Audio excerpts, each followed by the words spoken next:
Type कर दो।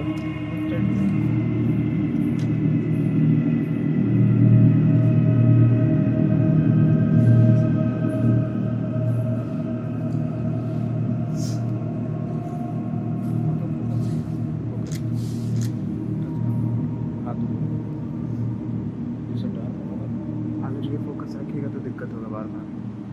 Focus focus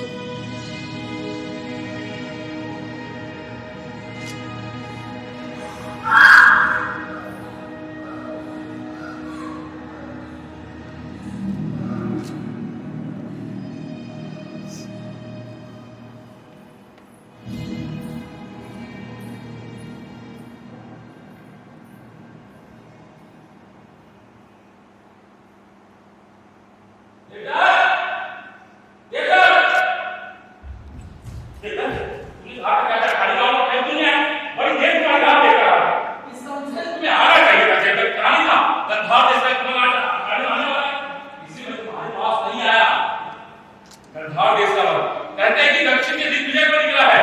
फिर हमारे अखाड़े का नाम सुना था, इसलिए घर की आजमाइश करने की उसकी इच्छा हुई। उस वक्त माया और कुश्ती लड़े और परदेसी बल बैठा कुश्ती देख रहा था। मैंने चोनी न की तो मगर कच्ची पेच था, उसे नीचे पछाड़ा। परदेसी बल उछल कर बोला, आ भागो। फिर उसने मुझे चुनौती दी। मेरा तो फिर ध्यान पे लगा, फिर से हाँ फिर क्या है? अरे अंदर नहीं आए बांसुरी बजाए। अरे नहीं वो गाना ऐसे बोलने वाला थी। उसने मुझसे कुश्ती लड़ा, फिर पीठ ठोक कर बोला, शाबाश। सच कौन है?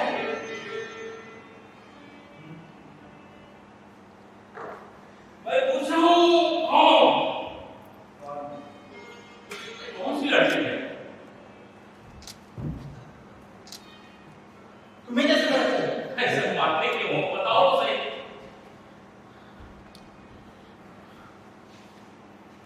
तुम्हें कैसे पता चल गया?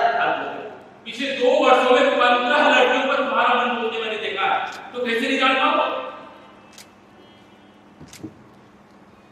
अब चलो उठो सबसे ध्यान से यहाँ पे आओ और शुरू कर दो किताब। प्रेम और कविता तुम क्या समझो? चला जा अपनी मट्टी पर बैठे देख चलो। सचमुच चला जाओ? हाँ अभी ठीक, तुम कहते हो तो मैं जा रहा हूँ। मैं जा रहा हूँ, अरे मैं सचमुच जा रहा हूँ। रुको बैठो। लेकिन कुछ बोलो मत, तुम तो पीछे ही पड़ गए।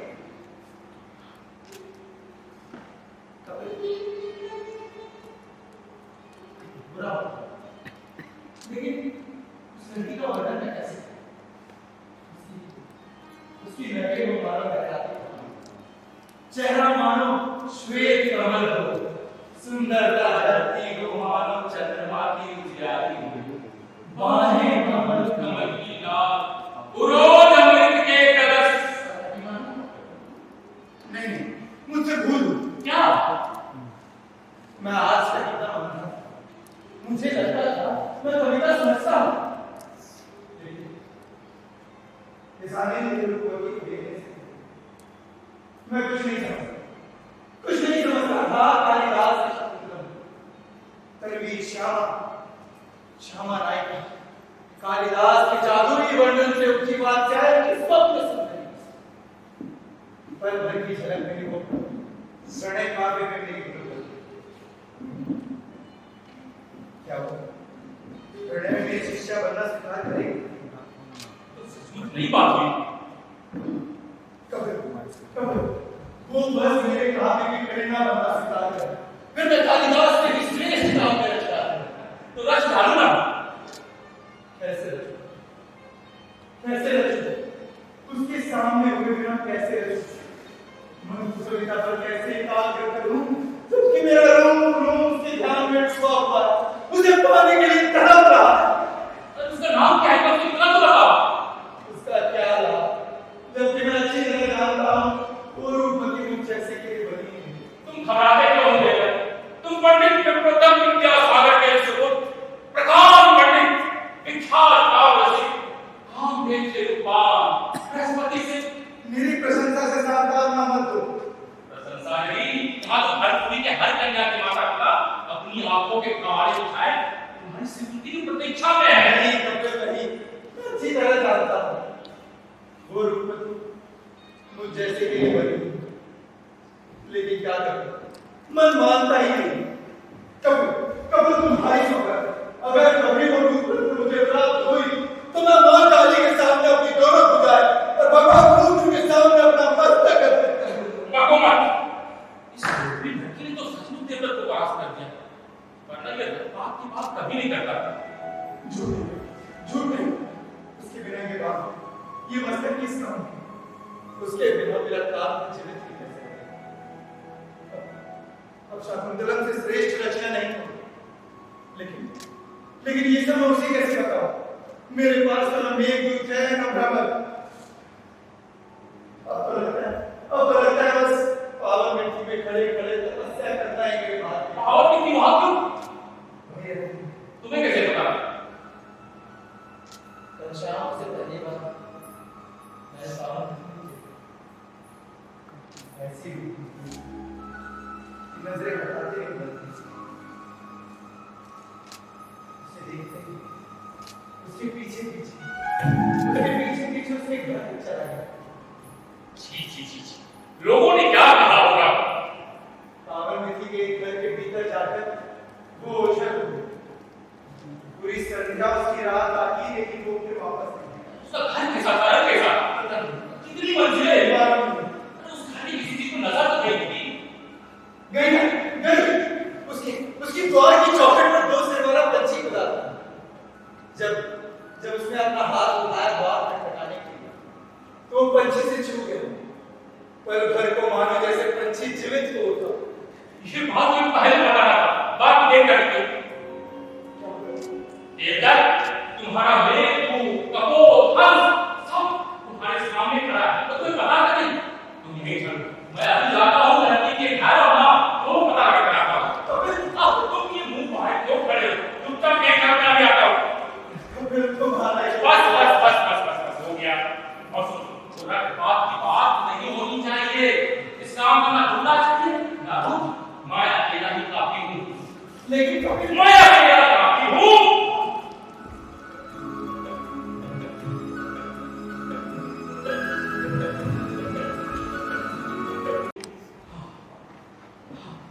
ये कमल, ये चक, ये शेर, ये सिंह, दूस लो आप। आहा, फिर से वही घोड़ा गेंदा। दूस लो। ये इतनी बारीकी से बनाया गया है, यदि आंखें फाड़ कर ना देखो तो आंखों से बिल्कुल ओझल ही हो जाए। ये घर किसका है? किससे पूछूं? किसी का छाव भी नहीं दिखाई दे। तो इस चिलचिलाती धूप में कौन अपना आएगा?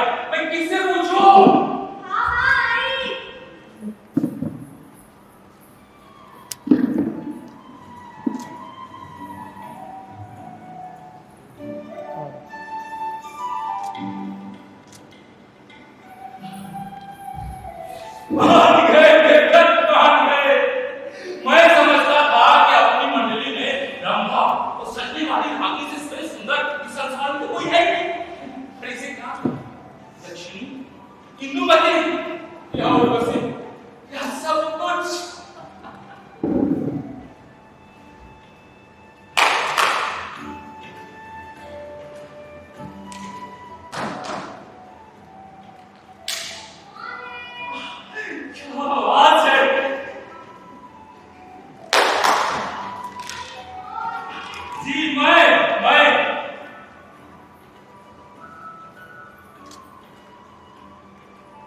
जो भी हो,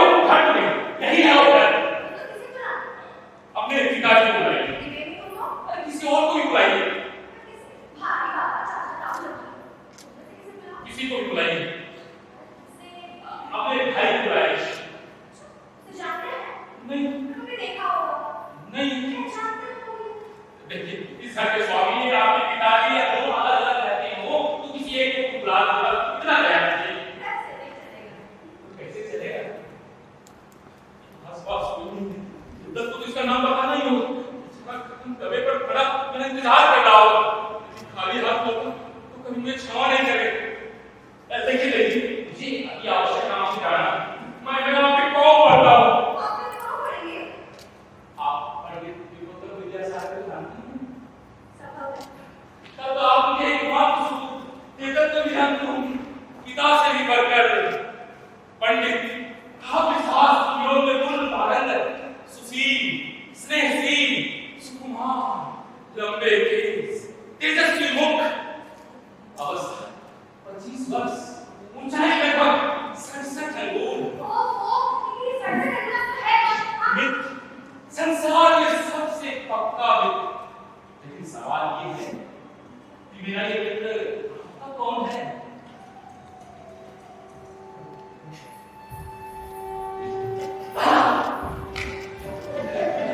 बड़े धर्म में चैन हो रहा है बेटा। तुम तो सुकुमार हो, तुम्हारा चित्त भी सुकुमार। एक कहे शब्द, एक कड़ी बात तुम सहने पाते हो। और ये लड़की एकदम बिजली है, बिजली। और देखिए, तुम इसे झेल नहीं पाओगे। अरे इसे झेलने के लिए मुझे ऐसा लौ ठोस चाहिए। लेकिन तुम समझोगे नहीं, मानोगे नहीं। मैं भी पीछे नहीं हटूंगा। इसके माता पिता से तो मिलकर ही जाना, वही करता हूँ। तो अभी अपने सुझाव के शब्द को समझाने की आवश्यकता नहीं है कि आगे क्या हुआ। जो होना चाहिए था वही हुआ। पद्मिनी धर्मपुरी की एक प्रमुख व्यापारी की सुपुत्री, जिसके घर में स्वयं लक्ष्मी मोहन देवी और देवदत्त के घर में स्वयं सरस्वती हाथ जोड़ खड़े रहते हैं तो विलप क्यों होता? पद्मिनी देवदत्त की बेटी बनी। देवदत्त के कभी का उपकार नहीं हुई। पुरानी दोस्ती पहले की तरह पत्नी पूरी रही। देवदत्त पद्मिनी कपिल गांव के लोग ने राम सीता लक्ष्मण से समझ गए और इसी तरह जय मां बीत गए।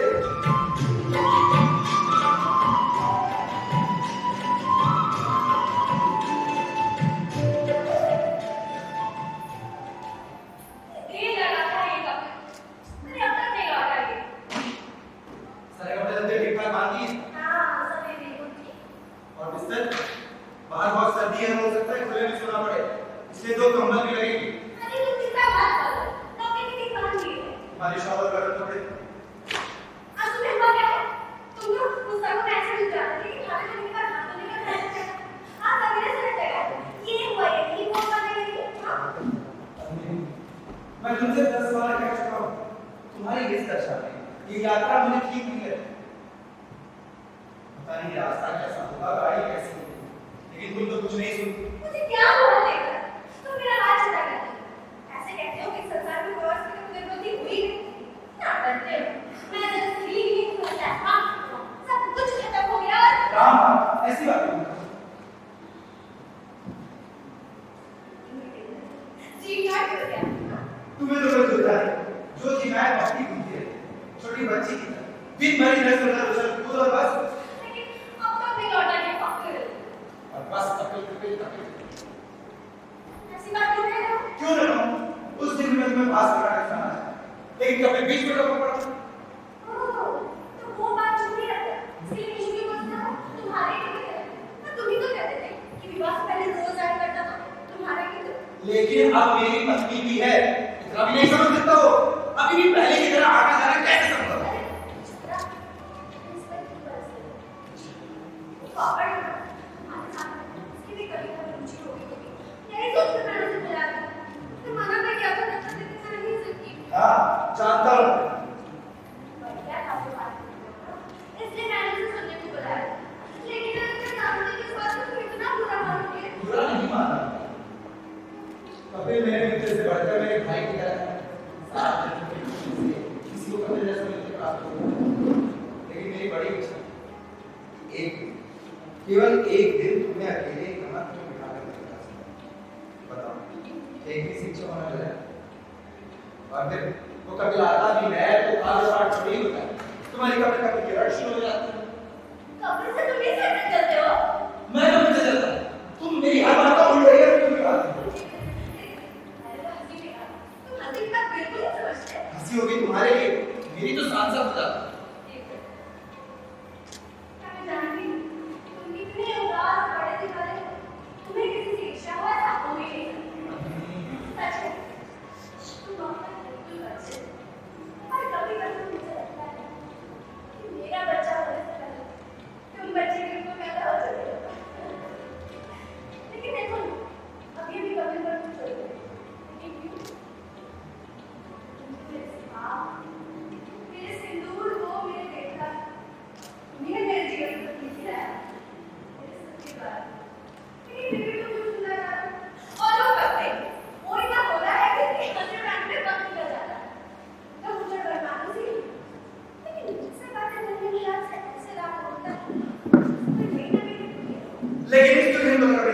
देखा ये तो बिल्कुल अचानक से सिखाया नहीं, अब सीख ली। उस वर्तमान में तो देख। ये सचमुच इतनी नासमझ है। क्या कपिल के साथ खेलते हैं? आज से पहले कभी कपिल लजाता नहीं है ना? अभी तो देखकर लाड पकाने लगता है, कुत्ते की तरफ दुम हिलाने लगता है, सिर मुंह की तरफ ऐसे ताकता है मानो उसके मुंह से कोई शब्द दर्द ही होना नहीं चाहिए। इसकी आंखों में तैरती है लाल सी, इसे सचमुच देखा नहीं। पर नहीं, कपिल को स्त्रियों से बात करने की आदत नहीं। उसने अपनी जीवन में अपनी बात इस बात कभी किसी दूसरी स्त्री से बात नहीं। तुम्हारे लिए तो पता है, मेरे से बात करने को डर है। कभी कभी तो मुझे लगता है कि कपिल तुम्हारे में से रहा ही नहीं। तुम मेरी हर बात का उल्टा क्यों निकालती हो? मैंने क्या कहा है? तुम बात से क्यों डर रहा हो? देख, अगर तुम मुझे नहीं जानना चाहते तो ना सही। कपिल से कह देना, मेरी तबीयत से। लेकिन तुम्हें ट्रस्ट होगा। मुझे क्यों ट्रस्ट होगा? जैसे तुम हमेशा वैसे ही करे। याद नहीं पुरोहित ने क्या कहा था? मैं तो तुम्हारी इच्छा की ही नहीं। जैन तब भी और चलेगी। ठीक है, अगर तुम्हारी यही इच्छा है तो मुझे कोई आपत्ति नहीं। नौकर को आज छुट्टी दी थी, उन्हें कल आने को घर पर आ चुके। आज केवल मुझे सनी बात नहीं करना। लो, आगे बढ़ो। अब तुम ही बताना मुझसे। ये आदमी रेडी हो गई क्या करूं? मैं गाड़ी मांगा, गाड़ी ले आया था, लेकिन उसका एकदम बिल्कुल ही नहीं जमा। मैं देख के ही समझ गया, मैंने कहा कि दूसरा बेल्ट दो तो 15 मिनट में नहीं पहुंच पाऊंगा। ये गाड़ी बड़ी चक्कर करने लगा। मैंने नहीं माना। ये गाड़ी तो गाड़ी लेके ही चलेगा होगा। अरे मेरी गाड़ी मारो कि तुम आ गए तो। अरे कभी अचानक नहीं हो रहा। क्या? हाँ, वो पद्मिनी की तबीयत जरा है। गाड़ी वापस कर दी? हाँ हाँ, तो 3 दिन का भाड़ा मांगेगा। आज ही वापस। यात्रा नहीं होगी, कहाँ जाऊँ? हर दिन बात सुनते ही ऐसा लगा जैसे किसी ने मुझसे हर दिन छीन लिए हो। ये सूखापन क्यों? संभालो अपने आप को, अगर ढीली ना पड़नी चाहिए। लेकिन घर आने से दिक्कत पूरा मानेगी और भाभी भी नाराज हो जाएगी। इधर बताना। ठीक है, मैं जा रहा हूँ। हाँ, लेकिन इतनी भी जल्दी क्या है? अब थोड़ी देर बैठ जाते हैं। नहीं, मेरी बातों से भागो, बस मैं जा रहा हूँ। अच्छा ठीक है फिर आ। अरे रुको, क्या हुआ? जाना नहीं है क्या? ऐसे भी बड़ी देर हो गई। अभी आपकी तबीयत ठीक नहीं है तो? मुझे क्या हुआ? मैं थोड़ा सा डरता हुआ थोड़ी देर से ठीक हो गया। अब इतनी सी बात थी, बात करने के बाद और तुम ही कमाल करते हो। सवेरे से बैठ लगाए, तो जान जाना। अब क्या हुआ? अरे ये लोग बिना बात से लगी रहती है। लेकिन तुम क्यों मोबाइल पर बैठे हो? मेरी सिर में दर्द है तो? अरे कहाँ है उसके बाद? इसे फोटो दिखाओ, किसी दर्द नहीं है। लेकिन पद्मिनी इस दशा बात तो करनी है, लेकिन उसे गाड़ी कर। मत ना बोलो। अरे जल्दी करो। हाँ, मैं जा रहा हूँ, मैं जा रहा हूँ।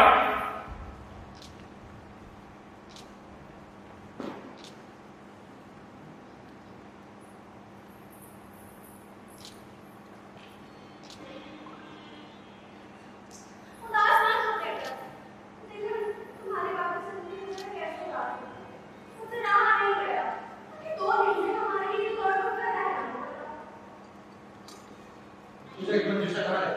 तुम देखा हो, मैं जानती थी तुम गलती मानो। मुझे लगा नहीं, पता नहीं है। मुझे जो निराशा हुई उससे पूछ। रुको, मैं खुद ला। चलोगे नहीं? कपिल इंतजार कर रहा है।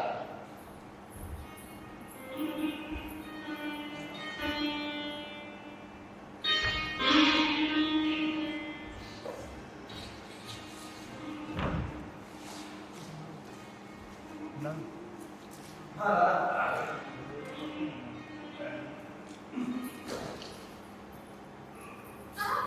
भाभी, रुको।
पके जाती थी कपिल चौकी पर। मैं चुप हूँ। जैसे किसी गदर ने शिकारी का जन्म ले लिया। इसके प्रेम की धरती है। अंग अंग फड़कते हैं जैसे कि गिरते हैं।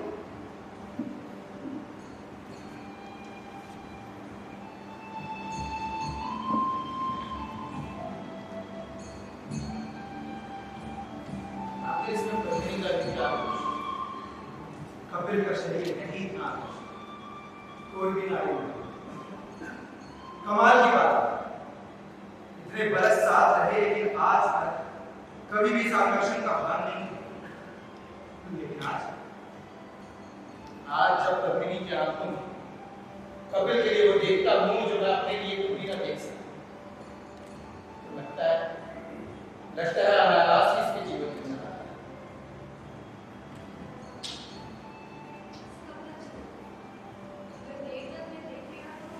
अभी अभी ये इस भाग्य फूल देखो ना, एक फूल मांगा तो ढेर सारे लाते हैं। देखो, सिर्फ सुहाग के फूल क्यों रहते हैं? वो देखो नीचे में पीली पंखुड़ियां, पंखुड़ियों के नीचे तल में बड़ा सा घर, मानो तुम्हारे सिंदूर की बिंदी, और वो बड़ा फूटा हुआ, ऐसा लग रहा है जैसे माल बड़ी सिंदूर की रेखा, और वो डंडा नीचे देखो, वो बिंदिया, ऐसा लग रहा है जैसे मंगल सूत्र की मान्या हो। कितनी सुंदर करता है। वो अपनी कविता में जीवन में ना लेकर बढ़िया काम होगी। चलो अब चलते हैं, बहुत देर हो गई। अरे रुको ना, सवेरे से गाड़ी में बैठे बैठे उकता गए। अरे यही कहीं आसपास घूम रहे थे। मुझे पता ही नहीं कि उज्जैन का रास्ता इतना सुंदर है। भाभी बाकी लोग दूसरे रास्ते से जाते हैं, ये रास्ता थोड़ा बिहड़ है, कम लोग जाते हैं, लेकिन मुझे ये रास्ता बहुत पसंद है। अब 10 कोस छोटा भी, 10 कोस लंबा भी होता तो पूरा एकदम बाप जैसा लगता है। भाभी वो देखो, वो भार्गवी नदी और उसके पास में एक प्यारा सी तालाब, अब वहाँ भगवान बुद्ध का मंदिर है। भगवान बुद्ध का मंदिर? हाँ, भगवान बुद्ध का मंदिर, और उस पहाड़ के पीछे माँ काली का मंदिर। पहले वहाँ बहुत भीड़ हुआ करता था, लेकिन अब बिल्कुल ही खंडर है। भगवान हाँ, वो भी पुराना है, वो उतना टूटा नहीं, इतना माँ काली का मंदिर है। चाहे तो हम देवी कर सकते हैं। हाँ हाँ, चलते हैं। तुम लोग पहले माँ काली का मंदिर क्यों नहीं देखा? नहीं, वहाँ बहुत ही उजाड़ है, ये सांपों की बांगिया, चमगादड़, कटीला रास्ता है, और ये रुद्र मंदिर पास में ही वही चलते हैं। क्यों भाभी? चलो ना, चलते हैं। चलो। तुम लोग जाओ, मैं नहीं जाऊँ। हाँ, तुम क्या करोगे? यहीं बैठा सामान की निगरानी करूँ। फिर शुरू कर दिए मुझे अपना चिड़चिड़ापन। नहीं, हम जो आपको तो क्या नहीं है, तुमको तो मैं रखा जाओ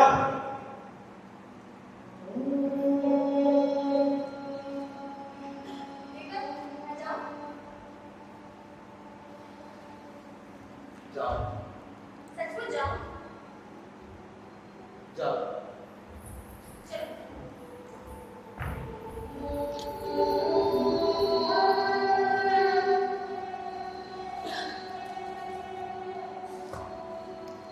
जाओ कपिल,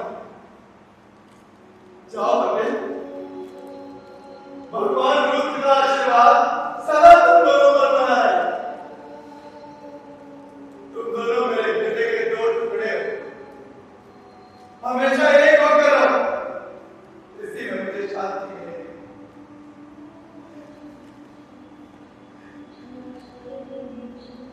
पिता रुद्र मेरा हाथ कांप रहा है।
की बलि तेरे चरणों में चढ़ाई हुई। ले मां, स्वीकार कर बलि।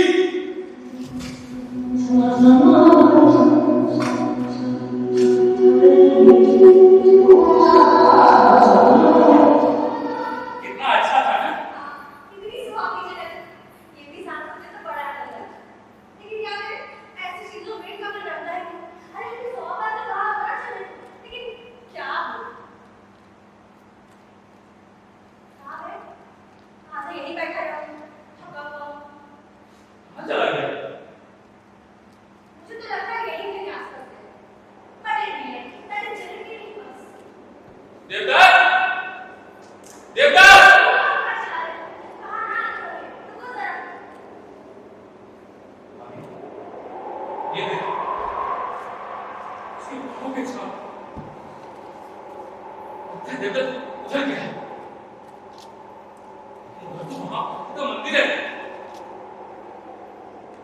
जाने नहीं क्या हो गया है। रुद्र मंदिर नहीं चले गए। मैं क्या भी नहीं चले। मैं अभी देख रहा हूँ। पता नहीं कहाँ चला गया। कहाँ ना आते हो? तुम कहाँ चले? नहीं भाभी, ये जाके देखना होगा। घना जंगल है। चट्टानें हैं, रास्ता पता नहीं, तो आपको यही रुकना पड़ेगा। तुम्हें घर, मैं अभी पका रहा था। मैं गया और आया, बस अभी। लो, ये भी चला। कभी-कभी तो मुझे लगता है कि मुझसे ज़्यादा इन्हीं चिंता है।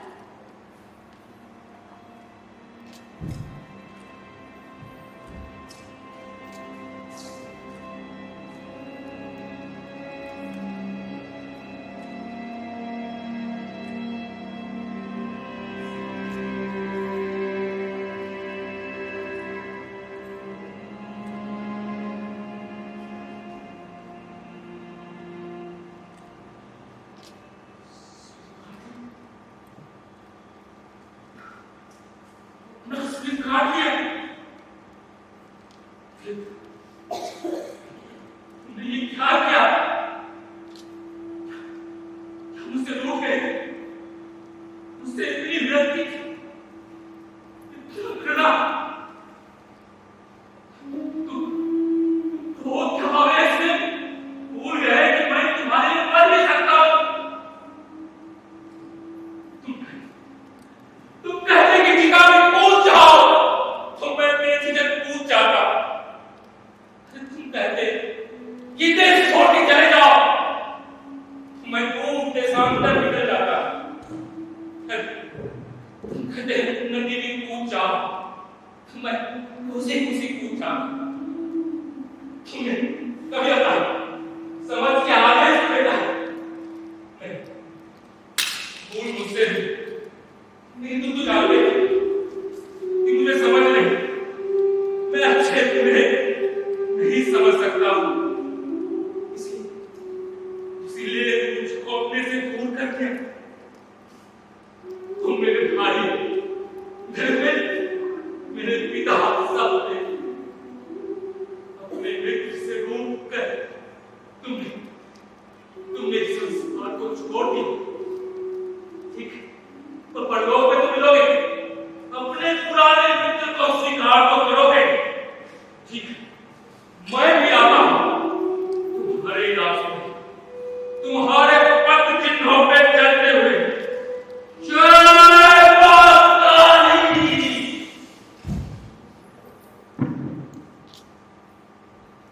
जाने कहाँ रह गए दोनों मित्र? ये कपिल भी गायब हो गए।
गेट कब तक है? भाई ये सब तो तू पहले ही सुना चुकी है ना। अब इसे दोहराने की कोई आवश्यकता नहीं है। चल करियो जा। काम गए हमने बाद में बात करेंगे। इन मस्तकों को इनके धड़ों से लगा और ये नहीं करता इससे इनकी गर्दनों को दबा दे। ये दोनों तुरंत जीवित रहेंगे। अब तो ठीक है ना? हाँ, तू भी आ रहा, तू भी आ रहा। फालतू बातें मत कर। काम करने को कहा तो सभी रुक कर। जो आ रहा और कुछ अगर जल्दी करना चलना है मुझे। हाँ, कुछ भविष्य वर्तमान ये सुन बोले मैं तुझे कौन सी बात छुपी है? भूल भविष्य वर्तमान तुम्हारी अकेली बात है। तुम देर तक तो नहीं हो, कभी तो नहीं हो। दोनों में से किसी एक को भी बचा ले तो तुझे आपका से पीड़ा से घर बच जाती। तुम क्यों चुप रही? इस घर की बस यही बात सुन लीजिए। तू जैसा मांगने वाला मैंने कभी नहीं देखा। तुम्हारी भी बात तुझसे कौन सी बात छुपी है? जब पता है तो बता क्यों नहीं रहे? रोकने की बात कहती है। अगर मैं तेरी नींद में ना होती ना तो दोनों को निकाल बाहर जाती। कुछ नहीं के मरते दम तक झूठ बोलते रहे। इसने तो शपथ दी थी मेरे आगे बुझाए और इस रुद्र के आगे मस्तक चढ़ाएगा। देखा मेरे लिए सिर बुझाए और उस रुद्र के आगे मस्तक। पर तुमने तो रुद्र मंदिर जाने की हिम्मत की। उसे वो और कहा था उसे तो यहाँ आना ही पड़ा। अब फिर क्या चढ़ा दिया अपना सिर मुझे। ऐसा है महान भक्त देवदत्त पाखंडी दुनिया भर का और वो दूसरा कपिल मेरे आगे सिर तो चढ़ा था लेकिन मत से मत कभी मित्र चिल्लाता रहा। एक बार भी मेरा नाम नहीं लिया। शिष्टाचार के नाम में नहीं पक्का झूठा है वो कपिलवा।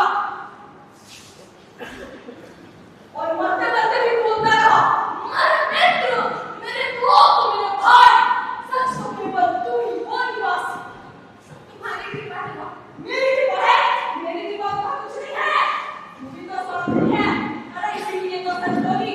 अब बेकार की बातों में समय नष्ट मत कर। दुकान में बता नहीं लग रहा है। अब ऐसे आके बीच में खड़ी मत रह रखी। कहाँ जाती पूरा कर जो आ गया।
प्रश्न ये है कि पत्नी किसकी पत्नी है?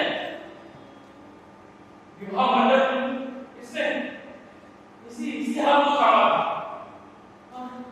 इस शरीर के साथ कोई दिनों से रहते आई है और इसके पेट में इस शरीर का ही बीज पड़ा है। नहीं, ऐसा नहीं हो सकता ना देवता। नहीं देखो, बिल्कुल नहीं। वो मूर्ख है, इसीलिए नजर पड़ने जा रहा है।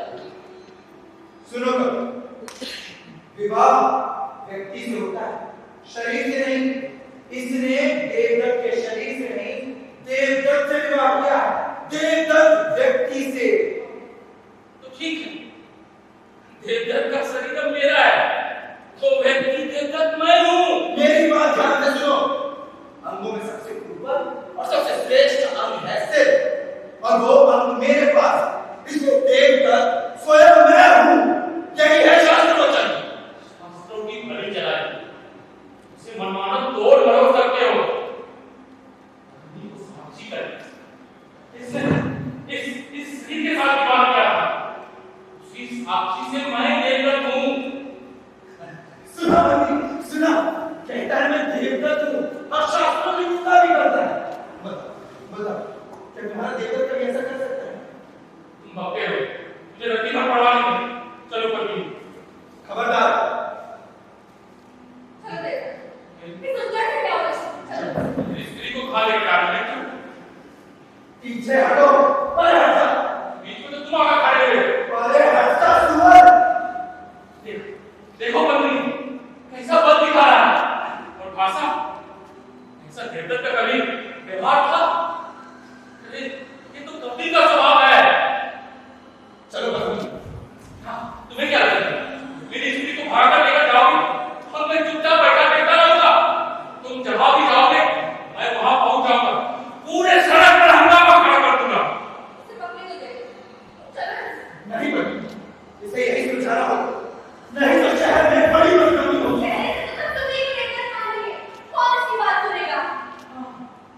धनपुरी के लोग कबीर के फौलादी शरीर को नहीं पहचानेंगे। सैकड़ों पुस्तकों में देखा है, देखते पहचानते ही नहीं। कुछ तो शायद करो, कितने दिन हमारे घर में हमारे साथ हैं, और तुम्हारा ये करना। मैं जानता हूं कि तुम क्या चाहते हो। देवदत्त का मस्तिष्क और कबीर का फौलादी शरीर। मान लो अगर चाहती भी तो इसमें बुराई ही क्या? पुरुष के सुंदर शरीर की तरफ स्त्री का आकर्षण तो स्वाभाविक है। लेकिन कोई स्त्री ऐसे आदमी के साथ कैसे रह सकती है जो उसका पति ना हो? कैसे कोई बुराई नहीं? कैसे भगवान से पीछा तूने? चल चल, कहीं दूर जंगल में रहती है। चलो, अब मुझे बाहर कहीं सुख से ला सको, मार डालो। मैं कभी से टक्कर नहीं ले सकता। मैंने तुम्हें जीवन दान दिया है, इसका उपकार मानो बहन। ऐसा होगा? जीवन दान दिला दी तो तुम विधवा हो जाती। लेकिन तो इसे होना चाहिए जिसे मेरी पत्नी ने जीवन दिलाया। उल्टे तुम्हें ही उठाया नहीं जा रहा है।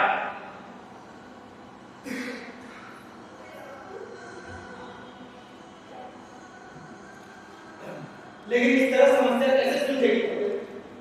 देवदत्त कहो, जो भी हो, लेकिन इस तरह तो समस्या का समाधान नहीं होगा। कैसे सुलझे?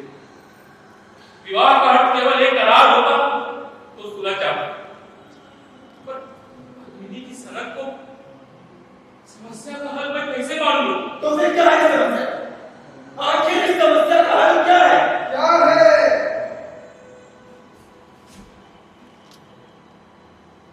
तीन अभावों के अधर में लटकी जीवन की समस्या का क्या?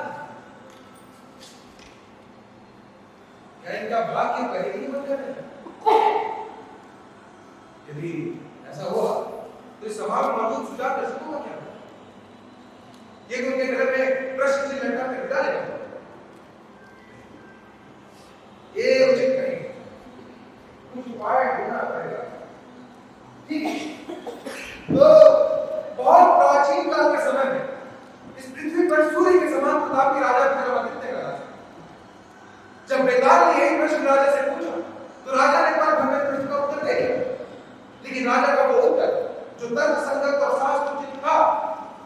आज के समाज के लिए भी मान्य हो सकता है,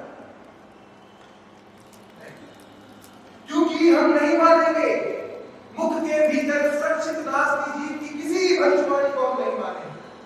हम पढ़ेंगे भागेंगे व्यवस्था पाल पर जिसे विधाता ने तर्कों से कर रखा है, सुलझाने के हथेलियों का वो रहस्य जा जिसे मस्तिष्क स्वीकार नहीं करता है, नापेंगे नदियों की गहराइयों को जो हमारी दृष्टि से परे कुछ सरोवर के रूप में बहते हैं। बिल्कुल इसी प्रकार हमारे यकीन अब आगे भी अपने प्रश्न का उत्तर खोजते खोजते एक महान ज्ञानी तपस्वी ऋषि के पास गए।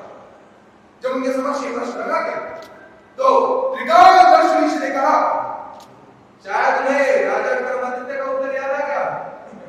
उन्होंने कहा, जिस प्रकार अंगों में कल्प श्रेष्ठ होता है उसी प्रकार अंगों में मस्तिष्क श्रेष्ठ है।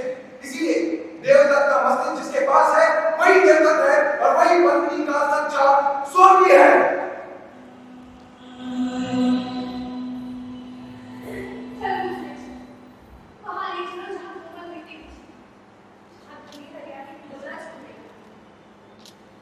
मेरी प्यारी प्रियतमा पत्नी, तू भी तो मेरा जवाब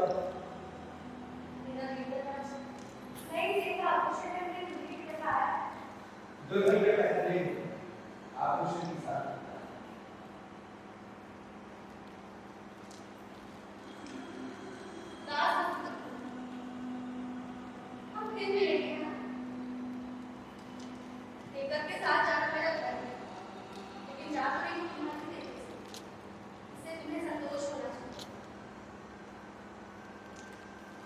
फिर मिलेंगे।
अरे मैं तो सबके सामने खड़ा था, फिर भी कोई नहीं पहचाना और सबको यही कह रहा था कि क्या ये मुद्दा कपिल से सीखी। मुझे लगता था कि कुश्ती, तैराकी, तलवारबाजी इन सब में सूझबूझ की जरूरत पड़ती है, पर ये शरीर में तो कुछ सोचता है ना समझता है, बस कर बैठता है। चलो चलो बाहर गाड़ी ठीक ही सर का जी करता है दौड़ को तुम्हें लेकर पहाड़ पर चढ़ जाओ। तुमसे करने किसने कहा? एक बार हमारा बेटा आ जाए फिर तुम्हें भी तैरना सीखा। बेटी अगर तुम्हारी ऐसी हुई तो उससे अपने तुम तो हमें तैरना सिखा दूंगा।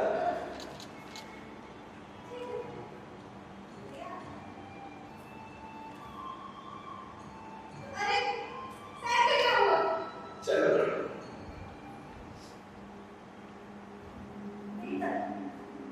क्या हुआ?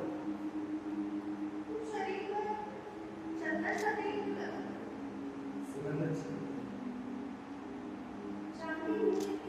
लेकिन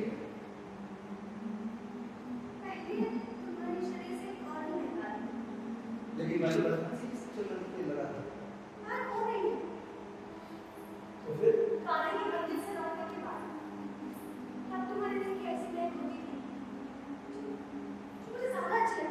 यानी यानी वो कपिल के बिना धनी नहीं जी करती, वो तो नहीं अच्छी लगती।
अरे लेकिन बच्चा किसी के साथ नहीं चलेंगे।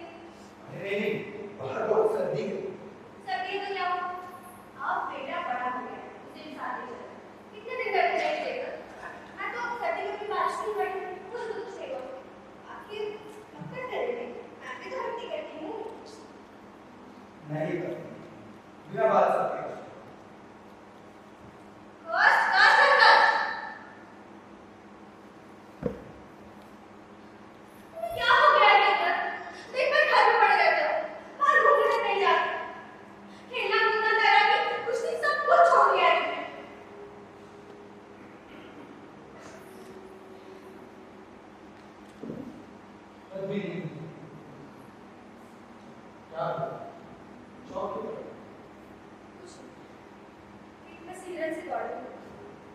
अच्छा वो सोचो धर्म सिंधु की प्रतीक कहाँ है? आज उसकी बड़ी आवश्यकता है। के पास में लड़की भी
तुझे क्या हुआ है?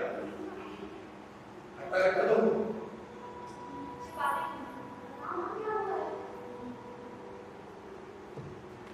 वो कल अखाड़े चला गया था, फिर झील भी चला गया था, उसको कमर में चला जाता।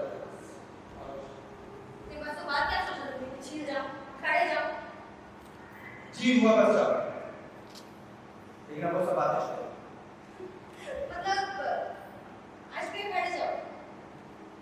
इसमें हंसने की कौन सी बात है?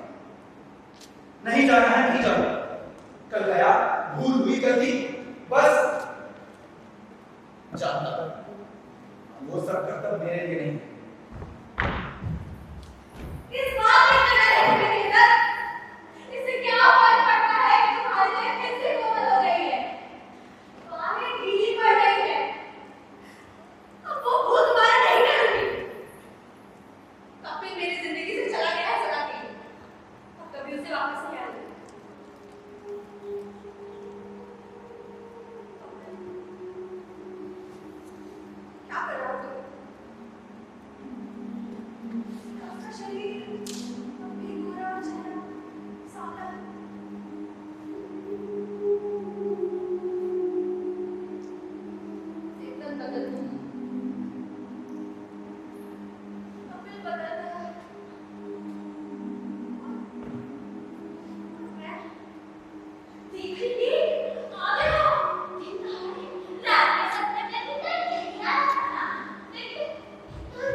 आज मुझसे एक पुरोहित मिलने आ रहा है।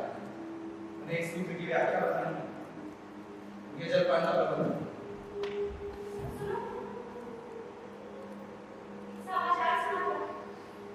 क्या?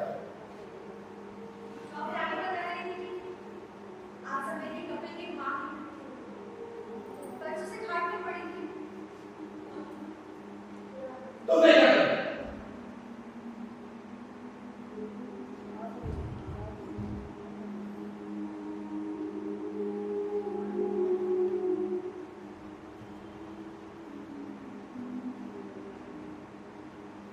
जलपान में आ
मेरा ध्यान नहीं है। चार की बात, चार में मेरा है। वहीं से दो बढ़िया बढ़िया ले आओ। आज ही निकल जाओ।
बात क्या बताऊं तुम्हें?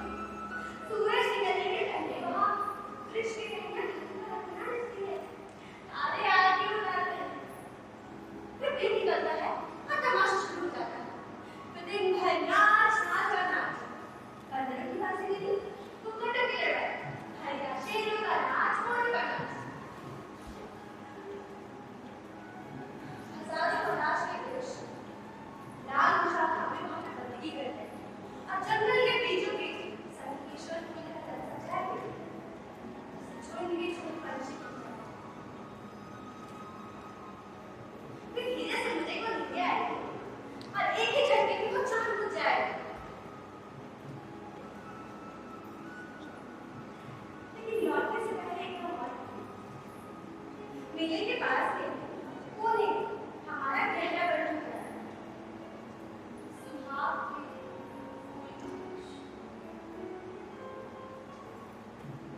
हम उनसे बातें करेंगे, उनसे नमस्ते करेंगे और चलोगे।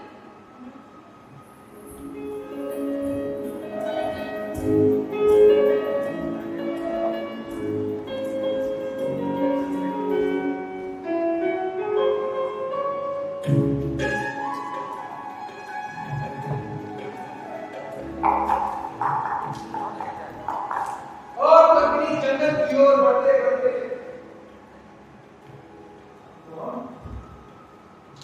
कपिल, हाँ अरे वर्षों हो गए तुझसे मिले। हाँ इतने दिन कहाँ थे? इसी जंगल में। यहाँ इस जंगल में हाँ श्वास से होता है मनुष्य भी रह सकते हैं। पशु रह सकते हैं तो मनुष्य क्यों नहीं? क्या कर रहे हो वहाँ? वनवास। धर्म की तो समझा।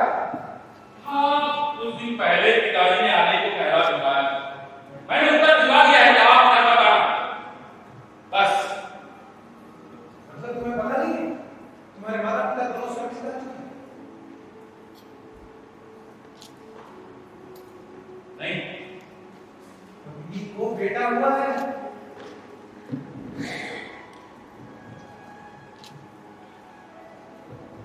अब तक नाराज। कैसी नाराजगी?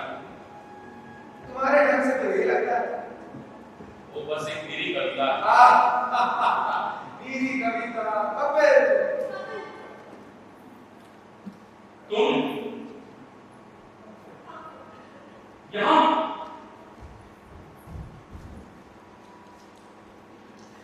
मेरा बेटा नहीं जानता था कि कोई नदी के साथ कैसे हंसता है। ठंडी हवा में कैसे कांपता है। पाँव में कांटे कैसे चुभते हैं। ये सब दिखाने में उसे हवा लगेगा। मैं डरता हूँ। लेकिन तुम नहीं भटकना चाहिए था। गलत राह पाँव से छूटी नहीं करते। तुम नहीं भटकना चाहिए था।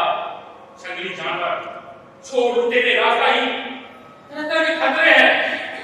सब लोग दूसरे रास्ते पूछ गए। यात्रियों से, वनवासियों से, शिकारियों से, शहर वालों से और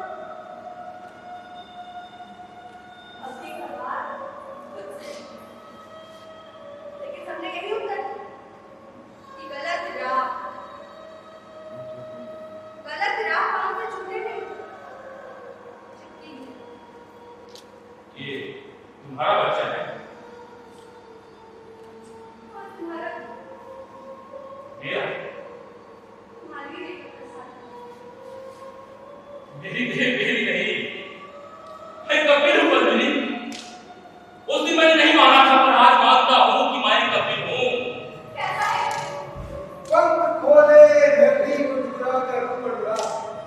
दसों किनारे सातों खंड धुआं मापा आकाश और अंत में देखा तेरे वंश का बच्चा तुम्हारे देश निकले होते पर सुहाग का शहर। मैं यहाँ एक भागने निकलता हूँ और भटक जाता हूँ। ज्योति का बंदी पंछी हूँ। बच्चे को देखो। दिखाने की भी लाई हूँ।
सिर्फ आगे समझो, मैं अब उसको दौड़ सकता हूँ, पैसा की बात दूर तक नहीं सकता हूँ।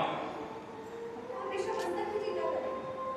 इसीलिए तो मैं कपिल हूँ पद्मिनी, ऐसा कपिल जिसका चेहरा अपने शरीर से मेल खाता हो।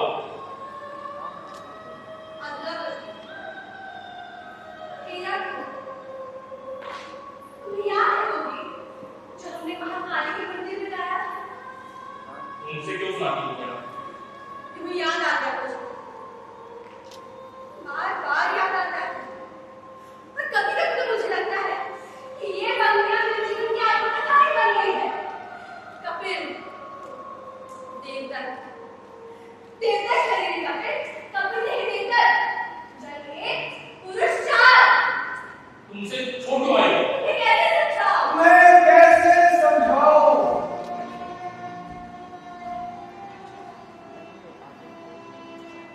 मैं कैसे समझाऊं? सुनो, देवदत्त ने रातों रात बदल कर अपने पुराने जैसा ध्यान कर लिया तो मैं तुम्हें बंदूक भूल गया, किंतु ऐसा नहीं हुआ। वो हर दिन बदलता रहा, एक धुआं, एक काम, धीरे धीरे सरकती रेत की तरह, घड़े में भरते पानी की तरह उसे धीरे धीरे बदलता देखकर मैं भूल ना सकी। ये सब पद्मिनी को कपिल से कहना चाहिए, उसे और भी कई बातें कहनी।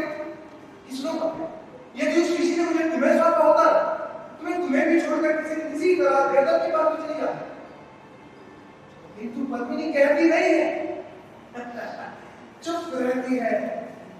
तुम यहाँ क्यों आई? तुम्हें देखते। क्यों? क्यों? जब मैं अपने से जूझते ये समझने लगा था कि मैं जीत गया, ऐसे समय में तुम यहाँ क्यों आई? जब मैं इन यादों को यहाँ वहाँ उखाड़ देखने में सफल हो चुका था, मेरा पीछा करते हुए यहाँ क्यों आई?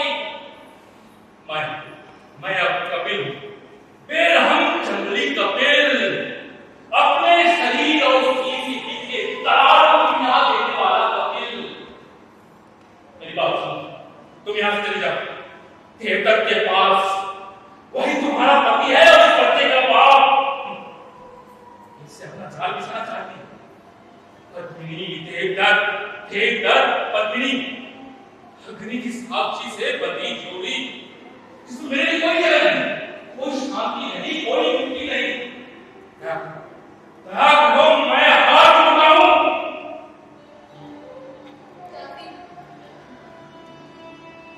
तेरे जिस्वार और एक क्या, जब मुझे भी जाने को कहा गया था, जाओ यहाँ से।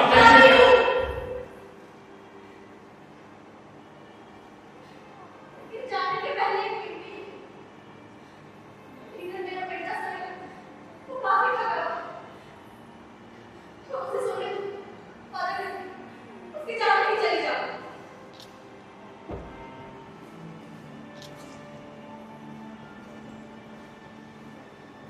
तुम जीत गए कभी, वो देवदत्त भी जीत गया, लेकिन मैं दो शरीरों की अर्थानी, मेरे ना तो जीत गया ना ही हार। सच कहते हैं सर, खून मेरी भी हंसी मैंने, तो भुगतूंगी भी मैं ही। इतनी दूर से चली आई, आने के पहले कुछ सोचा नहीं। अरे सोच जो ना सही, लेकिन अब जब आ ही गई तो तुमसे को बचे के जाके ना मुझे कुछ बोलेंगे नहीं। चुपचाप बैठी मैं देखती रहूंगी। चुपचाप बैठी रहो या लौट जाओ, कोई अंदर नहीं पड़ता। विधार तो होना था, हो चुका है। मैंने उस रूपहीन यादों को अपने अंदर में दबा रखा था, आज फिर तुमने उसे अपने नाखूनों से कुरेद दिया। लेकिन कुछ भी दबाए हो जाए। तुम इस सदमे बने पागल नाच को क्यों झेला जाए? कौन सा अपना, हमारा? मेरा, इस शरीर को चाहे जितना भी दबाओ, पर उसकी छुट्टी आने कभी नहीं मिलती। ऐसे शरीर की भी अपनी यादें हो, तो छूने की आदत, एक स्पर्श की आदत, उसे अपने बाहों में भरने की आदत, इस हथेली से किसी गर्म देह की आदत, जो पहचानी नहीं जाती, तुम मानो मुझे छुआ, इन हाथों को इस शरीर को उस स्पर्श की याद हो आई। मैंने तुम्हें कभी नहीं छुआ, लेकिन ये शरीर, ये निर्लज शरीर तुम्हारा आसपास आते ही मानो ऐसा लगा जैसे अपने पुराने मित्र को गले लगा लिया हो।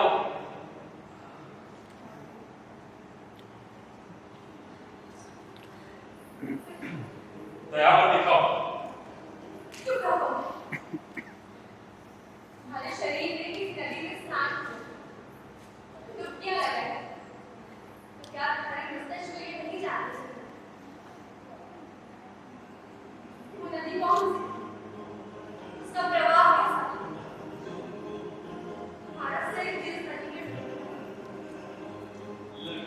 नदी में सराबोर उसका प्रवाह हमारे बालों को सराबोर करता है।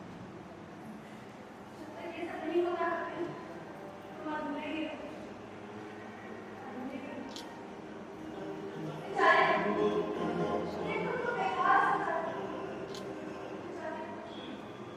पानी पर लकीर नहीं खींची जाती, तलवार से घाव भी हो सकता है। तभी तो नदी को यादों का डर नहीं।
पत्नी को यहाँ आए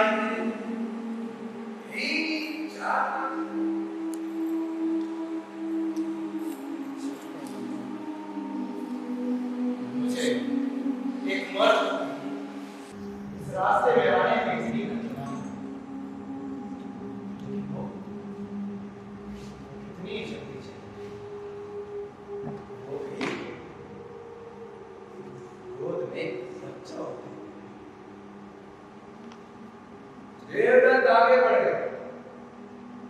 उसके मस्तिष्क में दो ही शब्द मंडरा रहे हैं, पद्मिनी, कपिल, कपिल, पद्मिनी। ये शब्द बार बार घटक को कपिल की झोपड़ी की तरफ ले जाते हैं। लेकिन ये क्या? वो अचानक रुक क्यों गई? अब तक जो कपिल के खून का प्यासा था, अचानक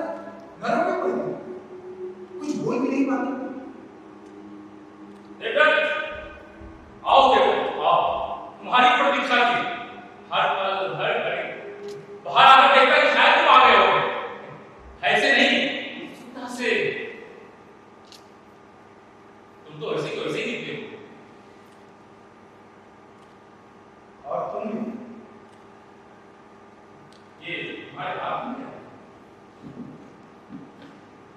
ये बढ़िया बेटे, ये लाया तो घर गया तो नहीं मिला, इसीलिए सीधा ये चला। आओ पहले विश्राम करते हैं, फिर बातें करेंगे। अभी तक नाराज हो क्या? मेरे शरीर ने बहुत कष्ट दिया होगा।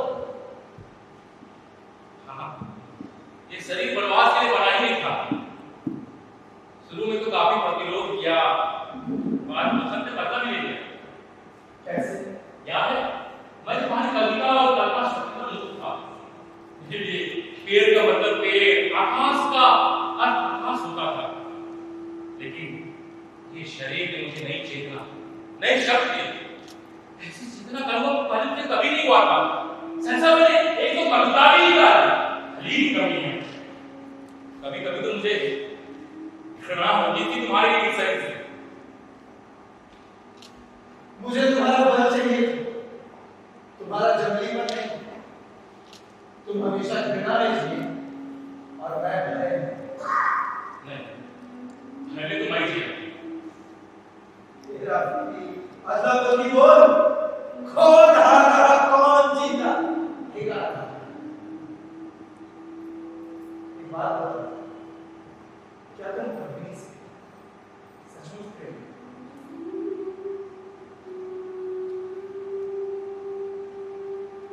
हाँ,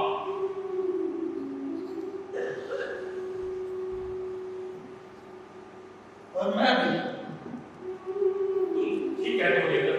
क्या हम तीनों इकट्ठे नहीं रह सकते? द्रौपदी और पांडव? तुम बताओ, ऐसे नहीं, नहीं हो सकता। इसीलिए तो ये लाया, जो खुद नहीं मिलता उसे काट डालना। मुझे तुम्हारी देह मिली, बुद्धि नहीं। कहाँ है तुम्हारे लाया? अभी लेकर आ रहा हूं।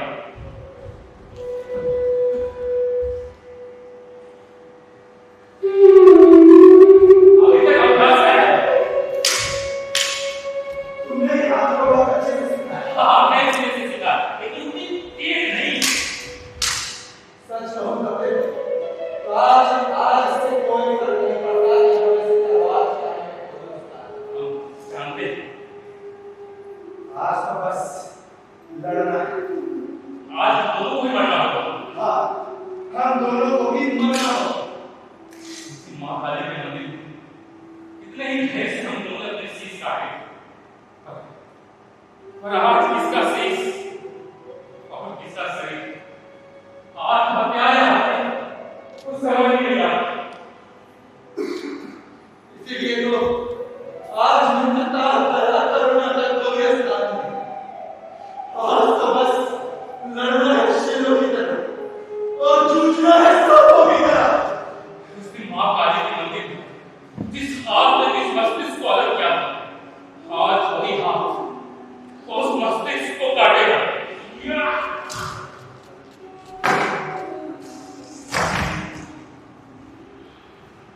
हाड़ों में मुर्दों की तरह आंख के डोरे से डोरे मिला रहे, पंजे से पंजे उठाए हम दोनों नाचते हैं। जो कुछ जानना था सब मैं जानता हूं, ये भी जानती है। इस डाकिन का गला सूखा हुआ है रक्त के, इसीलिए ये जमी हुई दर्द भरी मुस्कान चटक कर धरती पर टपकती है रक्त के। जिस ऋषि ने कहा था ज्ञान से समा उपजती है, उसे ज्ञान का कोई महत्व नहीं।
नहीं बेटी